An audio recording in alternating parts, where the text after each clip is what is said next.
आदरणीय अभिभावक और प्यारे बच्चों, नमस्कार। एक बार जीआईएस ऑनलाइन कक्षा में आपका हार्दिक स्वागत है, अभिनंदन। तो देखिए प्यारे बच्चों, आज हम अपनी जो हिंदी की पाठ्य पुस्तक है रोली, उसका चैप्टर नंबर 10 पढ़ने जा रहे हैं। इसको मैंने चैप्टर नंबर 10 दिया है और आपकी पुस्तक में इसका जो नंबर है वो है 13 नंबर। पिछला जो चैप्टर था वो 9 नंबर पे दिया था मैंने, भूलवंश, उसको मैंने 11 नंबर लिख दिया था, लेकिन वो 9 नंबर पर ही रहेगा। और बीच बीच में जो हम एक दो चैप्टर छोड़ते जा रहे हैं वो सीबीएसई के अकॉर्डिंग 70% कोर्स रहेगा, उसके अकॉर्डिंग हम बीच बीच में उसको छोड़ते जा रहे हैं।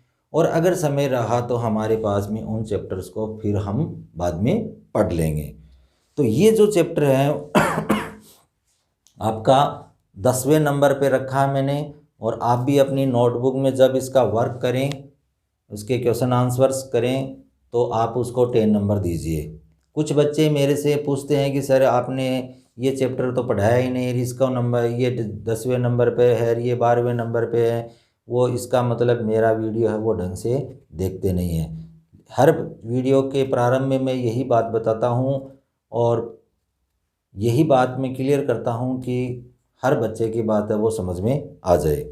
तो प्यारे बच्चों, आज हम 10वें नंबर पे जो नौकर चैप्टर रखा है, एक विदेशी कहानी है। और एक विदेशी कहानी के अंतर्गत ये बताया गया है कि एक जरासिम नाम का एक व्यक्ति होता, जरासिम नाम का एक जरासिम नाम का एक व्यक्ति है जो अपने मालिक के यहाँ नौकरी करता था, लेकिन किसी कारणवश है वो उस नौकरी को खो बैठा। और नौकरी के खोने के कारण में वो दर दर है वो बेचारा भटकता फिरता है। अंत में इसका एक बहुत ही अच्छा मित्र मिलता है उसको, जो उसको ये कहता है कि मैं तेरी बात करके अपने नौकर से अपने मालिक से, और मैं तुम्हें नौकरी दिला सकता हूँ। अब वो अपने मालिक से बात करता है, उसका जो मित्र होता है, और वहाँ पर एक बूढ़ा जो नौकर है वो पहले से ही नौकरी कर रहा है, काफ़ी सालों से नौकरी करता है। लेकिन वो जो जरासिम का जो मित्र है वो ये कहता है कि इस बूढ़े से ना तो काम होता है, ना ये है ना किसी काम का रहा है, और अब इसको क्या कर देना चाहिए, इसको निकाल देना चाहिए। हालांकि जरासिम को इस बात का पता नहीं होता है।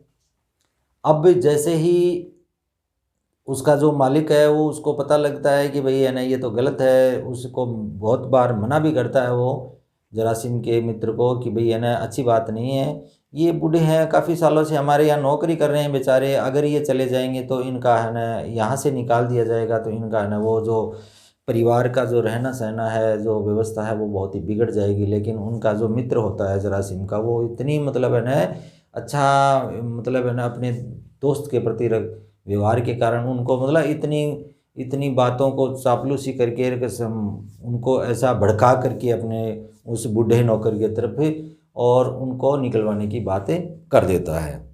दूसरे दिन जब जरासिम उस अपने मित्र के पास में आता है तो आपस में उनके मालिक की और उनकी बात हो जाती है, नौकरी की बात भी हो जाती है, सब काम हो जाते हैं। लेकिन जैसे ही जरासिम वापस अपने घर की तरफ, रूम की तरफ जाता है, तो उस जो वहाँ जो बूढ़ा नौकर और उसकी जो पत्नी होती है, उनकी आपस में उनकी बातचीत है वो सुनता है। और सुनने के बाद में उसके अंदर की जो ये कहते हैं कि सच्ची जो मानवता होती है, क्योंकि व्यक्ति के अंदर एक मानवता का बहुत ही अच्छा गुण होता है प्यारे बच्चों। जो सच्ची मानवता का जो गुण का संचार होता है, तो उसके बाद में जो ये धोखा, फ्रेब या किसी के प्रति मतलब है ना ईर्ष्या, जलन की जो भावनाएं हैं वो क्या हो जाती हैं, समाप्त हो जाती हैं। और बाद में वो है ना वहाँ से उसकी उनकी बातों को सुन करके और अपने मित्र को कहता है कि ये मैं नौकरी नहीं कर सकता। तो इस चैप्टर में बहुत ही अच्छे ढंग से ये बताया गया है कि मानवता एक बहुत बड़ी चीज़ होती है। वो मानवता का मतलब ये है कि किसी के दुख दर्द को समझना। अपने स्वार्थ की खातिर हम किसी के पेट पर लात नहीं मार सकते। ये प्यारे बच्चों आप है ना ज़िंदगी भर याद रखना। किसी के वैसे है ना पीठ पर लात मार देना, लेकिन किसी के पेट पर लात मत मारना। आपकी वजह से अगर किसी व्यक्ति की नौकरी, उसके घर का खाना पीना, उसके परिवार का खाना पीना जा रहा है, उसकी आत्मा है वो आपको कभी भी माफ़ नहीं करेगी। इसलिए मैं तो यही कहता हूँ प्यारे बच्चों कि कभी भी है ना किसी को बुरा भला कह देना, लेकिन किसी की जिस धंधे से जिस व्यक्ति का पेट पलता है, उसका परिवार का पेट पलता है, आपके कारण किसी का है ना नौकरी या कोई धंधा वो ख़त्म नहीं होना चाहिए। इसलिए इस चैप्टर में यही बताया गया है कि एक बेरोज़गार जो जरासीम को जब पता चलता है कि उसके कारण उस बूढ़े जो नौकर की नौकरी जा रही है, तो वो अपने मतलब है ना नौकरी को छोड़ करके और उनको है ना वो वहीं से चला जाता है। कहने का मतलब उसकी जो सच्ची आत्मीयता है, जो सच्ची जो मानवता है वो उजागर हो गई और अपनी बेरोज़गारी की परवाह न करते हुए और वहाँ से वो उस नौकरी को छोड़ करके भी चला जाता है। अब अपनी अपनी हैं पुस्तकें वो ले लीजिए और पुस्तक के अंदर हम ये चैप्टर है वो पढ़ेंगे नौकर। जो चैप्टर आपकी बुक के अंदर 13 नंबर पर दे रखा है और इसको मैंने 10 नंबर दिया है। तो अब अपनी अपनी प्लीज़ पुस्तक है वो ले लीजिए और पुस्तक में हम इस चीज़ को पढ़ेंगे कि क्या बताया गया है। मनुष्य एक संवेदनशील प्राणी है। संवेदनशील यानी कि इमोशनल, कि इसके अंदर इमोशन बहुत ज़्यादा हैं, कि वो हर बात को अपने मतलब अपने व्यवहार से, अपने भाव से वो समझता है। उसके अंदर जो अच्छे अच्छे भाव हैं उनके कारण उसकी एक पहचान होती है। जब उसके मन में संवेदनाएं जागृत होती हैं तो वो उसके अपने स्वार्थ बहुत बौने हो जाते हैं। यानी कि दूसरे के प्रति अगर उसके अच्छे मन में विचार आते हैं तो खुद के स्वार्थ हैं वो छोटे पड़ जाते हैं। बौने का मतलब होता है छोटा। उसके हृदय में सच्ची मानवता का संचार होने लगता है। जब बेरोजगार जरासीम को पता चलता है कि उसकी नौकरी कर लेने से वृद्ध दंपति मुश्किल में पड़ जाएगा, तो उसने नौकरी करने से क्या कर दिया, इनकार कर दिया। और वास्तव में सही है। इस चैप्टर में हम देखेंगे अंत में कि उस जरासीम को जब पता चलता है कि मेरी वजह से इस बूढ़े नौकर की जो पारिवारिक स्थिति है वो बहुत ही बिगड़ने वाली है मेरे कारण है, तब वो क्या करता है, उस नौकरी को छोड़ करके चला जाता है। तो स्टार्ट करते हैं। बड़े दिनों से पहले मॉस्को में काम मिलना कठिन था। मॉस्को रूस की राजधानी, रूस की क्या है, राजधानी है। और ये एक बहुत ही अच्छा शहर के रूप में यूरोप का बहुत ही सबसे बड़ा शहर माना गया है प्यारे बच्चों, मॉस्को। तो मॉस्को में काम मिलना बहुत ही कठिन है। उन दिनों आदमी बड़े दिन का इनाम पाने की आशा में छोटे छोटे काम भी करता था। यानी कि बड़े दिन का इनाम, यानी कि बहुत ही अच्छा इनाम पाने के लिए वो क्या करता था, छोटे छोटे काम भी करता था कि उसको अच्छा इनाम मिले। इन्हीं दिनों जरासीम अपने गांव से मॉस्को लौट आया, लेकिन 20-21 दिन तक जगह जगह भटकने पर भी उसे कोई काम न मिला। यानी कि जरासीम है वो अपने गांव आ गया, लेकिन उसको 20-21 दिन घूमने के बाद में भी उसको कोई काम नहीं मिला। उसके गांव के कई मित्र और संबंधी थे, वो मॉस्को में नौकरी करते थे। जरासीम उन्हीं में से एक के पास ठहरा था। गांव से इन्हीं दिनों जरासीम है वो गांव से क्या हो गया, मॉस्को लौट आ गया। यानी कि वो नौकरी की चाह में अपने गांव से कहाँ आ गया, मॉस्को आ गया। लेकिन वहाँ भी उसको काफ़ी दिनों तक 20-21 दिन तक उसको नौकरी कहीं नहीं मिली। लेकिन वहाँ पर उसके अच्छे सगे संबंधी, उनके मित्र थे, वो वहाँ पर नौकरी करते थे, तो उनके वहाँ एक के वो ठहर गया। वह मॉस्को में बचपन में रहता आया था। पहले वह एक मधुशाला में खाली बोतल धोने का काम करता था। मधुशाला होती है शराब खाना जहाँ पर शराब लोगों को पिलाई जाती है। तो शराब खाना यहाँ पर वो खाली बोतलें धोने का काम करता था। यानी कि जो लोग खाली बोतल जो शराब पी करके चले जाते, उन खाली बोतलों को वो धोने का काम करता था। बाद में वह एक व्यक्ति के यहाँ घरेलू नौकर भी हो गया था, यानी कि वो शराब खाने को छोड़ करके बाद में कहाँ गया, किसी के घर में आ गया, वहाँ पर घरेलू नौकर बन करके भी उसने काफ़ी दिनों तक काम किया। अब वह भी होता यदि उसे फौजी काम के लिए नहीं गांव न बुलाया गया होता। आज वो बेरोजगार क्यों है? क्योंकि उसको किसी ने ये बताया कि उसको फौज में नौकरी मिल सकती है, इसलिए वो अपने गांव लौट गया उस नौकरी को छोड़ करके। लेकिन ना तो वो फौजी बना और ना उसको कोई काम मिला, इसलिए आज वो क्या हो गया, एक बेरोजगार हो गया है। न जाने क्यों उसे फौज में भर्ती नहीं किया जा सका। वह गांव के जीवन का अभ्यस्त नहीं था। अभ्यस्त मतलब हैबिचुअल, अभ्यस्त का मतलब होता है आदी। इसको हैबिट नहीं थी गांव में रहने की, वो शहर में पला बड़ा और शहर में ही रहा, लेकिन इस वजह से गांव में वो सेटल नहीं हो सका, वहाँ पर रह नहीं सका, इसलिए वह मास्को वापस आ गया। गांव में नहीं रहने के कारण है क्योंकि कई लोग हैं वो शहरों में जन्म से लेकर के बड़े होते हैं, तो उनको गांव का जीवन है वो अच्छा नहीं लगता है, उनको वो चकाचौंध, वो चहल पहल वो ही अच्छी लगती हैं।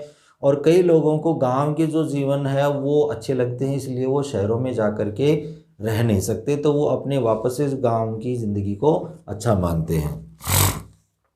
जरासीम का एक मित्र मास्को की बाहरी छोर पर एक दयालु का व्यापारी सारोब के यहाँ कोचवान था। कोचवान होता है घोड़ा गाड़ी चलाने वाला, कोचवान के यहाँ नौकरी करता था, जो बहुत ही दयालु किस्म का व्यक्ति था। उसका नाम चेगोर दानिलिक था।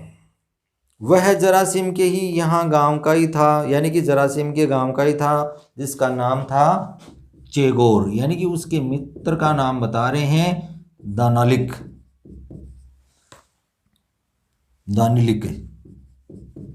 दानिलिक था। और वह जरासीम के ही गांव का था। एक दिन जरासीम अपने इसी मित्र के यहाँ आया और कोचवान ने उसे स्वागत किया और पूछा, क्या हालचाल हैं, आज क्या कर रहे हो, आजकल क्या कर रहे हो, यानी कि आपको कोई काम मिला या नहीं मिला, इस बारे में वो जानना चाह रहा था। तो चेगोर दानिलिक के बारे में चेगोर को उसने बताया कि बहुत ही बुरा हाल है चेगोर दानिलिक की, कई सप्ताह से मैं बेरोजगार, यानी कि काफ़ी दिन हो गए मैं क्या हूँ, बेरोजगार हूँ, मेरे पास में कोई रोजगार नहीं है। क्यों अपने पुराने मालिक के पास नहीं गए? गया तो था, फिर जगह पहले ही भर चुकी है। यानी कि आपस में उन दोनों की बातें हो रही हैं कि तुम अपने पहले जो मालिक जहाँ काम करते थे वहाँ चले जाते। तो उसने कहा कि मैं गया था, लेकिन वहाँ पर मेरे जाने के बाद में उन्होंने दूसरा नौकर रख लिया और आज है ना वो जगह है वो क्या हो गई है, भर चुकी है। यह बात है, तुम्हारे काम करने का ढंग ऐसा है कि जब तक नौकरी करते हो तब तक तो एक जैसे बेगार टालते हो, और तभी तो एक बार नौकरी छोड़ने पर तुम्हें दोबारा काम नहीं मिलता। यानी कि तुम मैंने वहाँ चले जाने के बाद में उसकी तरफ ध्यान भी नहीं देते और जिस वजह से तुम्हें है वो नौकरी नहीं मिल पाती है। इसलिए अब है वो नेक्स्ट पेज में पढ़ेंगे हम, इसलिए नेक्स्ट पेज है वो निकाल लीजिए। जरासीम उदास बैठा था। वह देख रहा था कि उसका मित्र अनावश्यक रूप से बात को बढ़ा चढ़ा करके कह रहा है। यानी कि ऐसी बात नहीं थी, वो जो कह रहा था चेगोर, वो बात सत्य नहीं थी। छोटी सी बात को उसने क्या कर दिया, बहुत बड़ा रूप दे दिया, लेकिन वो उसकी तरफ देख रहा था। उसने चेगोर से कहा, सो तो मैं जानता हूँ, पर तुम्हारे जैसे अच्छे आदमी हैं ही कितने, दुनिया में कोई 10-20 चेगोर तो है नहीं, तो ही नहीं। यदि तुम अच्छा काम न करते तो तुम मालिक के यहाँ 12 वर्ष कैसे गुजारते। यानी कि जो जरासीम है उसने अपने मित्र से कहा कि वास्तव में तुम्हारे जैसे बहुत ही कम लोग हैं जिनकी वजह से क्या हो रहा है, आज है ना, अगर तुम अच्छे नहीं होते तो आज 10-12 साल से आज तक कहने क्या नहीं करते, एक ही मालिक के नौकरी नहीं कर सकते, तुम्हें कभी का ही निकाल दिया जाता। चेगोर के मुंह पर मुस्कुराहट फैल गई, यानी कि वो अपनी प्रशंसा के लिए बहुत ही अच्छे से मुस्कुराया, उसे अपनी प्रशंसा अच्छी लगी। तभी चेगोर को मालिक ने बुलाया, यानी कि उसके मालिक ने उसको आवाज़ दे करके पुकारा। तनिक ठहरो, मैं अभी आया। यानी कि अब वो जरासिम को कह रहा है कि यहाँ एक बार थोड़ी देर बैठो, मैं अभी आ रहा हूँ। कहकर चेगोरा वो चला गया। लौट कर आया तब उसने कहा कि अभी आधे घंटे में गाड़ी तैयार करके मालिक को शहर ले जाना है। अच्छा सुनो, यदि तुम चाहो तो मैं मालिक से तुम्हें नौकरी पर रख लेने को कहूँ। क्योंकि अब मैं कहाँ जा रहा हूँ, उनको घोड़ा गाड़ी तैयार करके शहर घुमाने के लिए लेके जा रहा हूँ। अगर तुम कहो तो तुम्हारी नौकरी के लिए मैं उनसे बात करूँ। क्या तुम्हें नौकर चाहिए? उन्हें नौकर चाहिए कि ऐसी बातें करूँ मैं? क्या उन्हें नौकर चाहिए? नहीं, एक तो है ही सही, पर बूढ़ा हो गया है और उसे अब काम नहीं होता। यदि मेरे लिए कुछ कर सको तो मैं जीवन भर तुम्हारा कृतज्ञ रहूँगा। यानी कि वो उनकी आपस में बात, कृतज्ञ का मतलब होता है उपकार को मानने वाला। यानी कि जो उपकार को मानता है, उपकार को मानने वाला, उसको बोलते हैं कृतज्ञ। कृतज्ञ उसको बोलते हैं कृतज्ञ, और जो उपकार को नहीं मानता उसको बोलते हैं कृतघ्न। तो इस प्रकार से वो कह रहे हैं कि मैं उनसे बात करूंगा और उनसे बात करने के बाद में आपको मैं बताऊंगा। अच्छा ठीक है, मैं कह दूंगा कल सवेरे आना। यानी कि उनको मैं कह दूंगा और आप है क्या करना, कल वापस सुबह आना।